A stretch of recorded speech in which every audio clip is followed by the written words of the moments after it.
As it started getting light at about 5 in the morning, we started seeing that the creek was eating away at our backyard. And as the morning progressed, we started getting more and more worried, and I took a couple of videos. Here's what's happening to our house right now.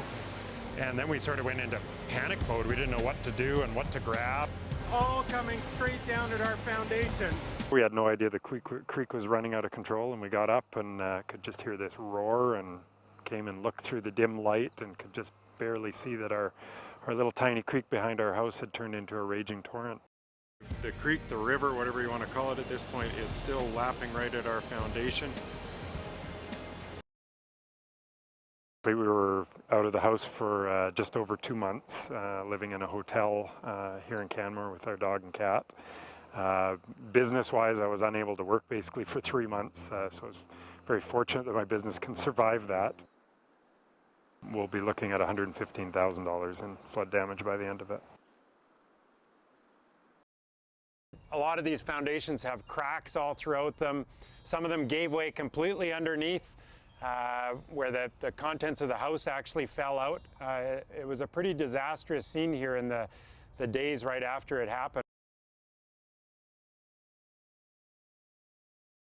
Dominoes were falling. I mean, every 15, 20 minutes there was something else happening, and we were just sort of reacting for the first 12 or 18 hours.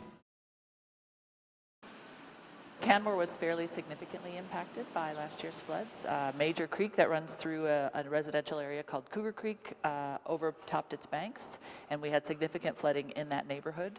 The Trans-Canada Highway was impacted on both sides of Canmore, both from Calgary and Banff. Several other mountain creeks, we have 9 in town, they were all impacted.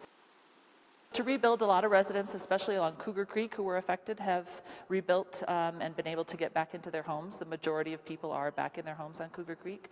The town also has partnered with the province and other organizations, and we've put significant resources in to doing short-term mitigation in our creeks.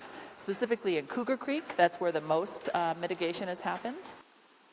Next, we'll start to really look at long-term mitigation. The biggest faith is in what's happened with the creek. I mean, it's a completely different landscape behind our house now. The creek banks have been well armored, and really it looks like we should be pretty safe unless there's an absolutely catastrophic event in the future, weather-wise.